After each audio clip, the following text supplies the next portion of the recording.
Ya, oke. Ini sekalian tadi barangkali ada yang kelewat dan sebagainya ya.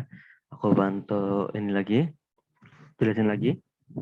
Jadi kalau misal kita eh problemnya di hitungan ya, emang tidak lain dan tidak bukan Salma dan Jais adalah banyak latihan ya. Jadi kalau misal di geologi cukup cukup memberatkan sebenarnya hitungan. Kenapa? Karena secara materi aja dia banyak banget juga udah kan persis meteorologi lah ya. Meteorologi juga tipikalnya kayak gitu. Sekarang banyak banget yang eh, ya dia secara apa ya, secara teori banyak yang sebenarnya ya prinsip awalnya itu hitungan. Geologi hitungan biasanya sebagai salah satu ini aja pendukung, karena banyaknya kita sebenarnya lebih mengutamakan ya, interpretasi gitu. Lebih mengutamakan penerapan ya prinsip-prinsip geologi untuk menyelesaikan masalah gitu ya. Nah, hitungan biasanya sedikit untuk membantu aja gitu banyaknya.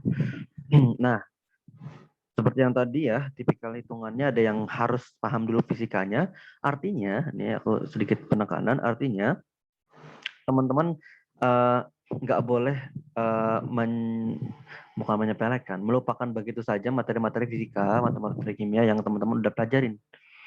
Karena di sini udah ada contoh-contohnya ya, contoh-contoh soal-soalnya kayak gini gitu ya. Artinya ini patut untuk ditelaah lagi gitu ya. Teman-teman dulu di kimia pernah belajar ya persen berat dan sebagainya gitu ya. Karena kalau misalnya kita cari di uh, literatur ya kebumian bagian geologinya ya itu jarang banget gitu bahas. Mana ada yang di literatur kebumian bahas tentang longsor terus ngitung kayak gini kan nggak ada.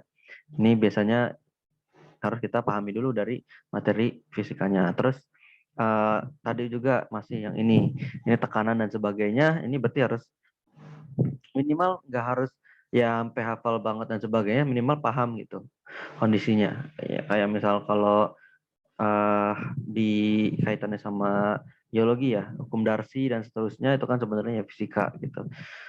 A kali V dan seterusnya, terus tekanan dan sebagainya, F per A dan seterusnya. Ini penting untuk teman-teman uh, kuasai juga gitu ya. Tapi juga ya ada yang tipikal soalnya yang kayak gini. Yang artinya kalau tipikal soal yang kayak gini tuh, nah ini jangan sampai kejebak ya, karena uh, kejebak dalam artian lama banget gitu di sini. Karena ini kan harusnya bisa lebih cepat ya. Jadi teman-teman bisa saving time untuk soal-soal yang hitungannya jauh lebih rumit gitu ya. Tapi jangan sampai juga salah kayak tadi ya. Maksudnya terjebak dalam jebakannya yang pembuat soal. Kayak tadi contohnya adalah ketika disuruh ini gitu ya. Kalau misal kita mikir udah berarti 15 juta tahun yang lalu, berarti kalinya 15 juta gitu. 15 juta dibagi jarak dibagi 15 juta dan seterusnya, padahal dia pengen ngasih tahu kalau itu tuh 35 juta dan seterusnya. Oke. Nah, jadi terus dari yang aku kasih latihan ini ya, sebenarnya di sini kan nggak semuanya hitungan ya. Ini aku pengen sedikit bahas tentang ini. Menarik nih sini sebenarnya. Jadi tentang oviolit ya. Oviolit ini pasti sebenarnya teman-teman mungkin pernah dengar nggak sebelumnya? Salma, oviolit atau Jais? Oviolit pernah dengar? Baru lihat di sini, Kak. Baru lihat sini. Oke. Ini berarti istilah yang baru ya buat Jais. Kalau buat Salma pernah dengar sebelumnya oviolit? Cuma dengar aja Kak. Oke, cuma dengar aja. Nah, sini kan aku sedikit jelasin ya. Ini bisa teman-teman buat jadi bahan bacaan juga ya. Insya Allah semoga valid. Dia intinya adalah segmen dari kerak samudra ya, dan mantul bagian atas, jadi kerak samudra dan mantul bagian atas ya. Satu segmen segini dia tersingkap ke permukaan. Jadi teman-teman bisa membayangkan gitu ya, yang dia harusnya di bawah ya jauh, terus dia tersingkap sebagai ya oviolit ini.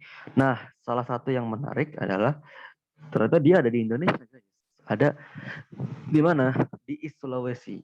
Sulawesi, Sulawesi Timur ya. Sulawesi Timur ada ya. Sulawesi ya. Nah, Sulawesi Timur dia sebagai satu segmen oviolit yang lengkap gitu. Kalau kalian lihat ya lengan timurnya Sulawesi itu tuh ternyata dia satu segmen oviolit yang lengkap. Di situ ada kristal metamorphic basement, kemelange, metamorphic tektonit, dan seterusnya gabbro dan seterusnya sampai pilau lava. Nah, ini kayak satu segmen yang lengkap sekali. Dan ini artinya ya ada proses geologi yang terjadi membuat kerak samudra dan mantel bagian atas ini tersingkap di bagian sini gitu kan ya. Intinya seperti itu. Oviolit. Nah, yang kemudian menarik nah, ini apa namanya prosesnya seperti apa nih kan teman-teman bisa lihat kan awalnya West dan East ya ini ada kalau teman-teman ini sebenarnya dibahas di geologi Indonesia kalau di kita. Nah, dia awalnya ini ada Sundaland Margin, terus ini ada Southwest Pacific yang dia lagi spread rifting ya, lagi mid oceanic ridge ini, terus bergerak. Nah, terus ada istilahnya kita sebut sebagai mikrokontinen di tengah-tengah ini yang dia muncul. Ya, artinya ini kan ada ketidakmenerusan nih. Dia ada aslinya jauh sekali ini, terus ya ternyata menemukan mikrokontinen di sini. Mikrokontinen ini kemudian kedorong sampai akhirnya ya nabrak Sundaland nabrak. Yang akhirnya sebenarnya menarik dan sebenarnya teorinya sangat amat panjang ya. Yang ini Sundaland membentuk Makassar Strait. Ya, teman-teman lihat. Nah, bentuk Makassar Strait karena apa? Nah, karena dia ada prosesnya ini subduksi di sini, ada proses subduksi dan seterusnya, terus juga tumbukan dari sini, ada problem ruang di sini yang harus diperpanjang, yang harus diselesaikan, problem ruang itu diselesaikan oleh Makassar Strait, tabrakan, ya, dan teman-teman lihat sini, ya, ada sesar Palu Koro di sini. Jadi kalau teman-teman nanti kita kalau misalnya ada ini lagi kita bahas lebih detail, ini menarik sekali. Sesar Palu Koro yang kemudian teman-teman tahu sendiri yang salah satu yang tanggung jawab atas apa? Kita tahu ada likuifaksi tsunami dan kemarin di Palu yang begitu mengerikannya gitu ya. Sesar Palu Koro dari sekitar sini. Nah, terus artinya Sesar Palu Koro ini dia menyatukan antara lengan timur Sulawesi dan tubuh utama Sulawesi ini gitu. Yang dia ternyata ya ini ada pompan geokompleks. Pompan geokompleks ini yang tadi oviolit yang tadi ya. Yang dia kemudian muncul di permukaan sebagai lengan timur Sulawesi. Nah, dari situ kemudian ya ini sedikit bayangan juga oviolit itu ditemukan juga di Oman dan seterusnya. Ada beberapa layer, ada layer 4, ada lapisan moho yang batasi kan kita tahu, ada layer 3. Terus ya sebenarnya itu sebagai pengetahuan dasar aja gitu ya.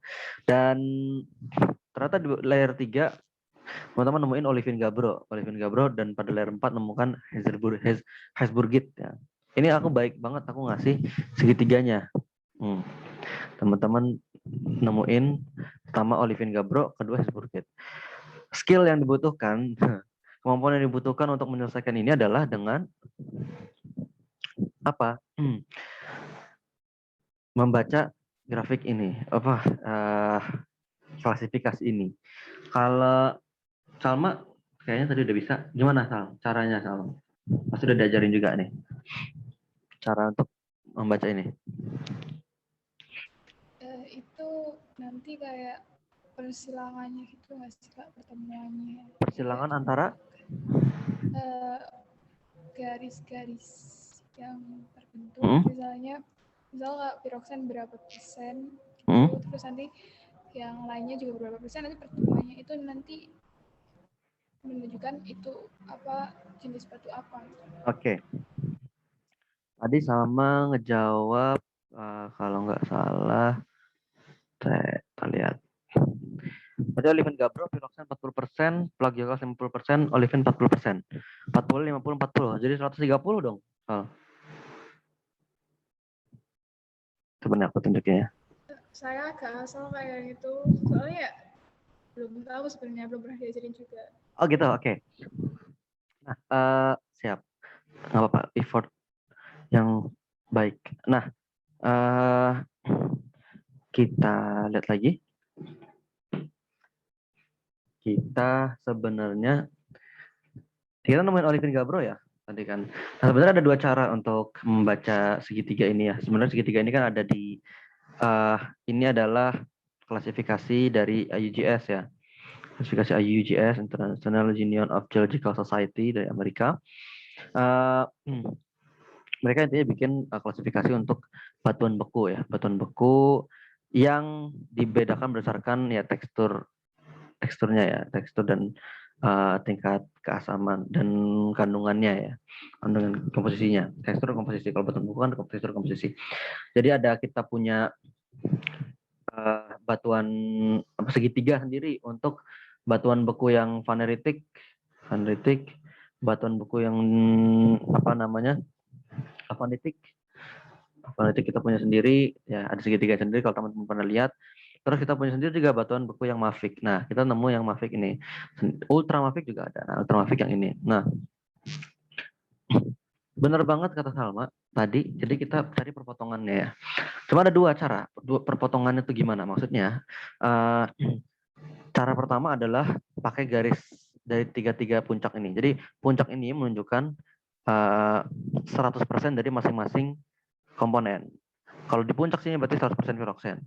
Di puncak sini 100% olivin. Di puncak sini berarti 100% plagioklas, gitu ya. Jadi kalau teman-teman nemuin anortosit ya, dia kan dekatnya ke arah puncak plagioklas. Berarti dia batuan mafic yang sebenarnya didominasi oleh plagioklas, ya. Batuan beku mafic, gabbroid, vaneritic mafic yang didominasi oleh plagioklas bahkan lebih dari 90% ini plagioklasnya. Itu anortosit gitu ya. Ketika teman-teman terus kemudian menemukan ini juga kalau misalnya ditarik garis sekitar 10% gitu ya. Di sini si gabbro gitu ya. Si gabbro masuk ke gabbro gitu ya. Berarti dia dominannya adalah kan lebih condong ke piroksen ya. Berarti lebih dominan oleh piroksennya. Kalau kita nemu troctolite berarti dia dominan olivinnya dan seterusnya gitu. Secara umum cara membacanya kan kayak gitu secara umum. Kalau misal secara komposisi kimia yang detailnya berarti, nah kalau kita coba telaah nih, ada dua cara lagi tadi ya. Ada garis 1 2, ada titik 1 2 3. Garisnya gimana? Garisnya itu tegak lurus, istilahnya tegak lurus ya. Ke arah ya puncaknya. Maksudnya gimana? Maksud misal garis ini. Nah, garis ini adalah garis untuk menunjukkan persentase piroksen. Ya. Kalau pas di tengah di sini, berarti persentase piroksennya adalah 50%. Kalau garisnya di sini, berarti persentase piroksennya adalah 100%. Kalau garisnya di sini, ya, sekitar sini, 10%, 20% gitu ya. 20%. Itu garis piroksen. Garis yang ini adalah garis olivin. Nih ya, garis A nih ya. Garis olivin. Ya, olivin 70%. Ini olivin 90%, olivin 100%. Olivin. Garis plagioklas yang mana? Garis plagioklas yang mendatar. Plagioklas. Terus misal ternyata diketahui ya, dan komposisinya mesti 100%. Kalau pakai garis yang 3 itu berarti gini. Misal diketahui cuma plagioklas, piroksen aja. Tapi plagioklas 20% gitu ya. Piroksen 80%, piroksen 70%, udah kita ini doang. Berarti sisa 10%. 10%-nya adalah berarti olivin gitu kan. Kalau kita mau mengacu ke ini ya, walaupun 10% itu bisa mineral-mineral lain, tapi kalau misal kita kemudian mengacu di sini berarti ya ini adalah olivin. 20 70 10 ya. Sebutlah jadi plagioklasnya itu 20 ya. Piroksennya itu 70, olivinnya berarti 10%. Kalau pakai garis yang 3, berarti gimana caranya? Pertama, kita bikin dulu garis di plagioklas 20%. Garis plagioklas 20%, 10% naik atas sedikit, plagioklas 20%. Garis piroksen 70%. Piroksen 70%, berarti sekitar sini. Ya, itu kan. Terus kalau saya 70% mungkin nggak di situ. Ini 20% ini. Garis piroksen 70%, berarti sekitar sini ya. Sini. Olivin, berarti olivin sisanya 10%. Nah, kalau kayak gini kan kondisinya dia agak ini ya. Nah, segitiganya kan di sekitar sini ya. Nah, dia jauh lebih banyak sebenarnya ke arah ultramafic ya. Lebih banyak ke arah ultramafic karena semakin banyak piroxen dan olefin, berarti dia lebih ke arah ultramafic. Jadi kayak sebagiannya masuk olefin gabbro, sebagian besar lainnya masuk ke arah ultramafic. Berarti sebenarnya kita harusnya pakai yang sini.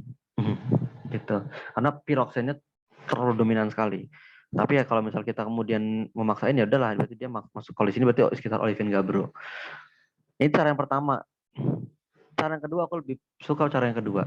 Cara yang kedua adalah, jadi kita buat cuma 2 garis. Kalau tadi kan kita pakai 3 garis ya. Kalau pakai 2 garis, dan aku lebih suka pakai 2 garis, adalah kita pakai komposisi plagioklas dan perbandingan olefin piroxen. Gitu. Maksudnya gimana? Maksudnya misal kita ternyata diketahui plagioklasnya adalah 40%. Ya. Terus piroxen dan olivinnya, berarti kan sisa 60% di mereka ya. 60% di mereka, 60% nih. 60% ini nantinya harus dibagi 2 jadi 100% dari piroxen dan olefin. Maksudnya gimana? Maksudnya gini. Kalau ternyata piroxen ini adalah 30%, piroxen 30%, olefin 30% gitu ya. Berarti mereka ini kan udah 100% nih, udah 60% nih buat piroxen sama olefin. 60%. Berarti udah full nih kan, 40, 60, 100%. Tapi kita cuma membandingin piroxen sama olefin ya. Perbandingan piroxen olefin ini kan sama ya. Jadi kayak 1:1 gitu kan, 30%. Berarti garisnya nanti akan gimana? Garisnya akan gini. Kita kasih garis dulu yang plagioklas ya. Plagioklasnya kan dia tadi 40%. Berarti ini garis 50, berarti di bawah dikit. Nah, sekitar sini. Terus ini 30%, 30%. Nih. Tadi perbandingan 1:1, berarti 50%. Berarti tarik garis dari puncak plagioklas ini pas tengah-tengah sini. Nah, garis tengah-tengah ini menunjukkan kandungan piroxen 50%, kandungan olefin 50%. Perbandingan antar kedua mereka ada 30%, 30%. Tapi perbandingan antar kedua mereka adalah 50-50. Berarti dia masuk apa? Olefin gabbro. Itu kalau kita punya data, terus kita harus masukin titik. Pertanyaannya di sini adalah, ya teman-teman, dia nanya kalau misal kita punya olefin gabbro, berarti maknanya apa? Maknanya berarti batuan yang kita punya olefin gabbro itu berarti dia memiliki plagioklas di rentang ini sekitaran 10%. Ini bebas teman-teman mau berapa aja, misalnya bisa 5, bisa 10%. Ambillah 10%, lebih dari 10%, plagioklasnya lebih dari 10%, kurang dari 90%, ya kan? Kalau udah lebih dari 90% dia undertoxid, ya kan? Sekitar segitu. Dengan olefin dan piroxen yang dia kandungannya ya sama di rentang 0, ya enggak 0, 10 sampai 90% juga. Tergantung kandungan piroxennya. Nah, kandungan plagioklasnya. Enggak gitu. Jadi kayak tadi kalau misal perbandingan mereka setengah-setengah 50%. Gitu kan. 10 sampai 90. Jadi sekitar sini sampai sini. Ya kan. Kalau lebih dari itu dia bisa ke arah electrolyte. Kalau kurang dari 10%, misal si olivinnya kurang dari 10%, berarti dia ke arah gabbro dan seterusnya. Maknanya seperti itu. Ada pertanyaan nggak? Bingung nggak, Jais, Salma, untuk baca ini? Jais, aman? Yang ini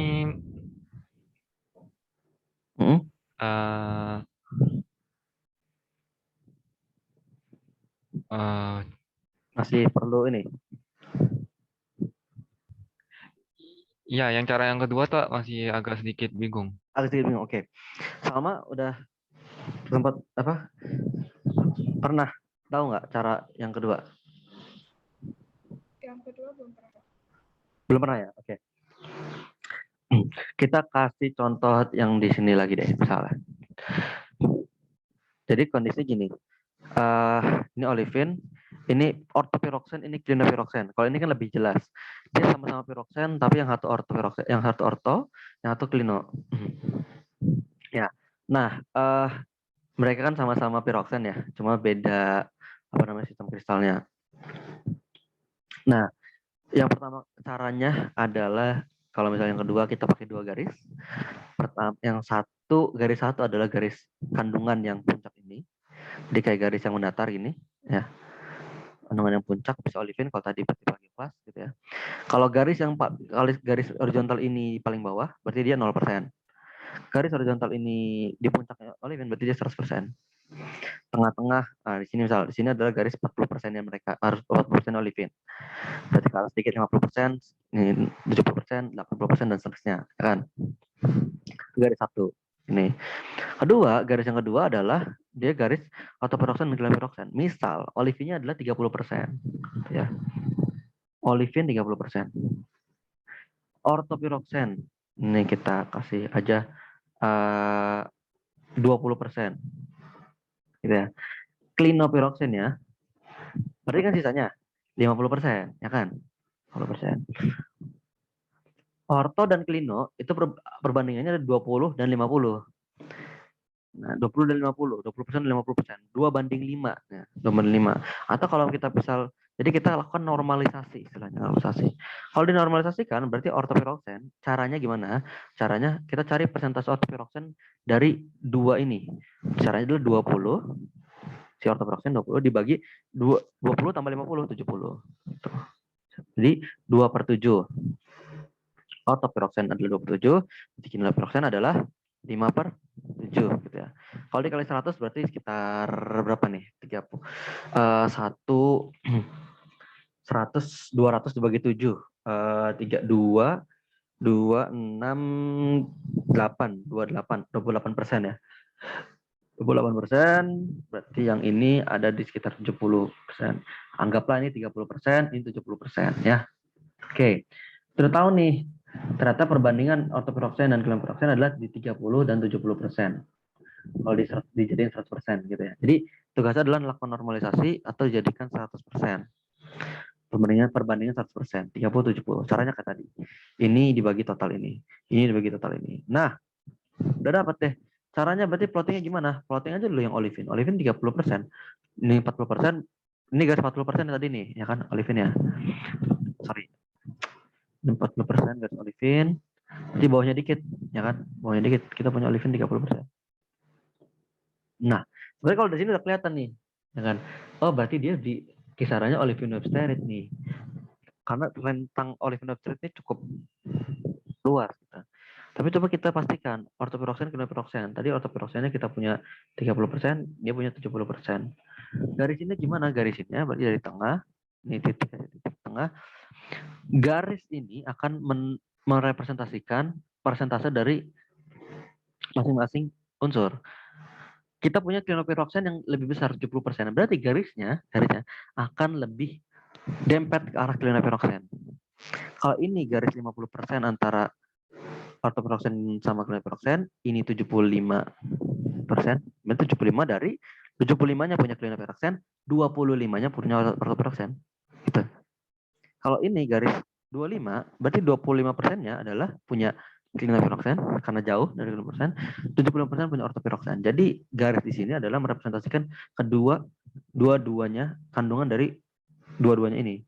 Kita punya tadi 30 70, berarti garisnya sekitar sini kan. Berarti kita ambil garis ke sini. Nah, titik 70% ini adalah 70% klinopiroksen, 30% ortopiroksen, dan kita dapat pemotongan yang ini, olefin websterit dari sini. Gitu. 70% 30% ini hasil normalisasi, ya kan? Padahal aslinya tadi 50 dan 20%.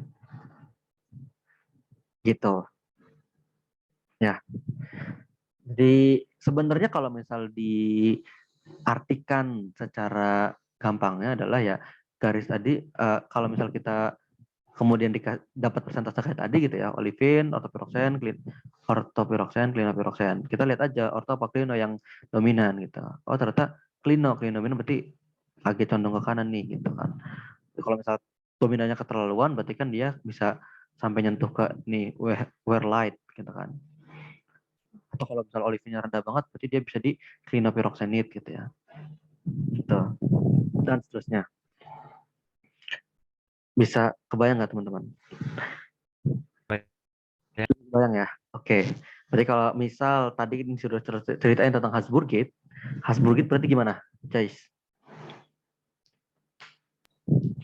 Secara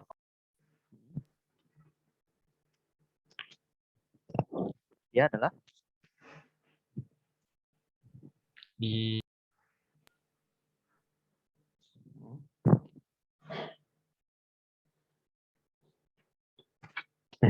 putus di aku, Joyce. Gimana? lebih ortopiroksen. Ya, benar. Jadi ortopiroksennya dia lebih dominan ya. Dengan komposisi ya olivinnya bebas kan, bisa berkisar antara 10 sampai 90% ya kan. 90%, sekitaran 10 atau 15 lah, 10 sampai 90% olivin ya. Bisa sekitar segitu, olivinnya bebas, tapi kandungan perbandingannya antara clinopyroxen dan ortopiroksen jauh lebih dominan ortopiroksen, sekitar 90%-nya lebihnya ortopiroksen, sisanya clinopyroxen. Gitu ya, Jais ya. Aman ya? Aman. Yep, mantap. Salma juga aman? Salma udah lumayan paham? Iya. Sip. Tapi Kak, nanti kalau mau tanya. Ya, Nanti gimana? kalau ditulis misalnya itu nanti kan berarti enggak totalnya 100 kan Kak. Misal olivinnya tadi berapa sih? 40 sampai 90. Nah, ini kan tadi yang ini ortopiroksennya 90%. Itu tulisnya 90% apa yang kayak di awal tadi cuma kayak 30 sama 30 sama 20 kayak yang semuanya totalnya 100 itu. Oke.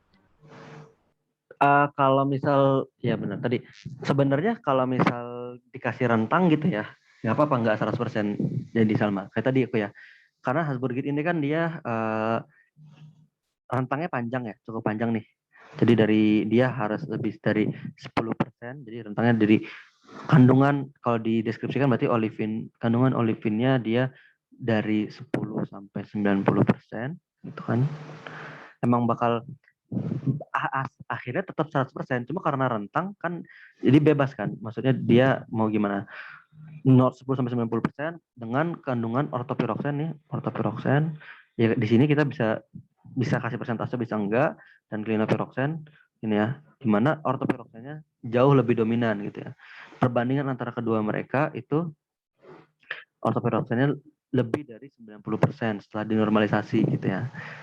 Artinya sebenarnya berarti ini kan kalau misal lihat sisanya bisa sisa 90% di mereka atau bisa sisa 10% di mereka, tergantung kandungan olivin kan, Salma.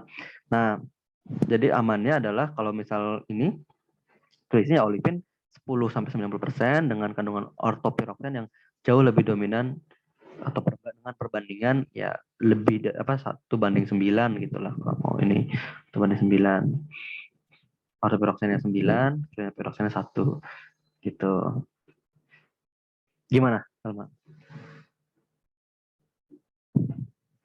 Jadi kasih keterangan kalau ortopiroksen itu ya lebih dari 90% dalam perbandingan dengan clinopyroxen. Jadi aslinya emang kayak gitu. Kalau misal pakai cara yang pertama ya, kalau pakai cara yang pertama berarti ya emang harus 0 sampai 10, berarti 10 sampai 90% dengan kandungan ortopiroksen yang kalau misal kita mau langsung netepin gitu ya, kalau misalnya langsung mau netepin 10-90%, sebenarnya sebutlah misal sekitar 40%, berarti sisanya berarti 60%. 60% ini adalah berarti sisa untuk ortopiroksen dan clinopyroxen. Perbandingannya berarti sekitar 50% untuk ortopiroksen, 10% ya untuk clinopyroxen. Sekitar kayak gitu, Salma. Gimana? Bingung nggak? Paham Kak. Oke. Ya, paham ya. Jadi kayak maksudnya kalau misal kalau aku lihat dari jawabannya Salma kan sebenarnya bisa jadi benar gitu kan. Bisa jadi benar. Kenapa? Soalnya tadi mana ya? Nah, piroksen 40, 50 olivin. Kalau ini kan nggak ada penjelasannya ya Salma ya. Sebenarnya kan aku kasih ini lagi. Jadi kalau di OSN penjelasan itu kan kadang-kadang yang akan kemudian mempengaruhi penilaian juga kan. Piroksen 40, plagios 50, olivin 40. Ini kalau dimaksudnya adalah ini kemudian normalisasi sendiri gitu ya. Misal Salma ngasih tahu dulu olivine 40% gitu. Karena Salma mengasumsikan gitu. Misal kita asumsikan olivine dia 40%, berarti nanti perbandingan antara piroxen dan plagioklas. Kebalik ya, salah. Dengan kita punya plagioklas 50% dulu, kalau ini kan tadi Mavic ya. Mavic plagioklas sekitar 50% gitu ya, sekitar 50%. Berarti perbandingan antara piroxen dan olivinnya adalah gimana gitu. Kalau 40-40 ya berarti 1:1 gitu ya. Sama bisa bilang lagi 1:1. Itu pun udah masuk benar kan, sebenar. Tapi perbandingan antara mereka gitu. Kalau ini kan jadi kayak 90-130 gitu, 30%. Gitu. Oke, sama? Iya, Kak. Sip. Jadi lebih baik kalau esai dan suruh penjelasan, kasih aja penjelasan yang komprehensif. Jadi juri juga lebih bisa memberikan nilai gitu. Karena kan ya seringkali kita maksudnya apa gitu, tapi juri ternyata nangkapnya yang lain gitu. Karena penting banget subjektivitas juri ini. Kita harus meminimalisasi subjektivitas juri. Oke. Udah aman ya berarti ya. Ini baru kita bahas satu soal. Ini aja loh, belum satu padahal. 1/8. Oke. Karena waktunya udah lewat. Ya, tadi kita juga mungkin sisa 2 menit lagi kali. Sementara ini dulu ya. Minimal ya, aku pengen teman-teman ya mencoba hal baru ya, mencoba hal baru. Maksudnya mencoba mengerjakan yang sebenarnya juga teman-teman pasti udah paham gitu ya.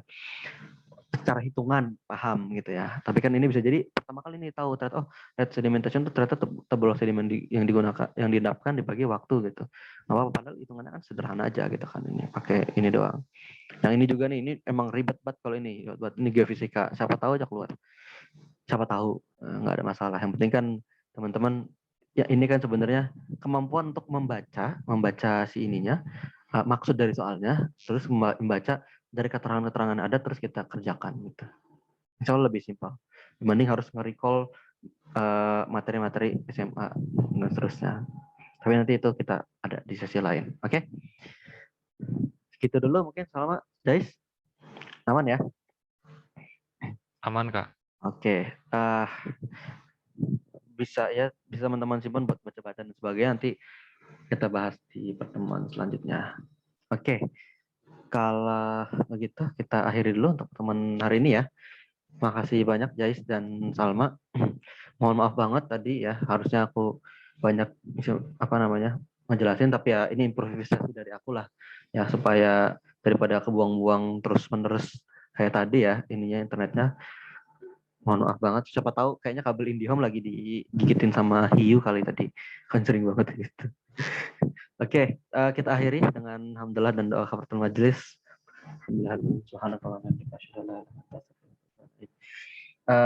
Terima kasih banyak. Sampai ketemu di pertemuan selanjutnya besok ya, insya Allah. Berarti besok juga siang juga ya. Oke, aku akhiri ya. Assalamualaikum warahmatullahi wabarakatuh. Terima kasih, Kak. Iya, sama-sama. Taruh dulu, foto dulu lagi. Lupa kan sampai. Nah, nanti malah ini lagi. Sangka tidur aku. Enggak. Salma belum pergi kan ini. Nah, malah kayak gini aja. Pada ribet harus ini. Oke. Di tangga Salma. Iya, tadi digusur, Kak. Iya. Digusur. Buset. Iya, mau disemprot dulu gitu. Oh, desinfektan. Oke, sip. Ayo kita foto lagi. Siap, formal jangan lupa. Atau gayanya ini, gayanya bapak-bapak kan kayak gini. Oke, siap. 3, 2, 1. Wah, mukaku ini buram ya. Apa-apa. Oke, sip. Thank you, guys. Ya, monggo bisa live. Guys, sama. Bye. Izin keluar, Oke. Kak. Ya, monggo.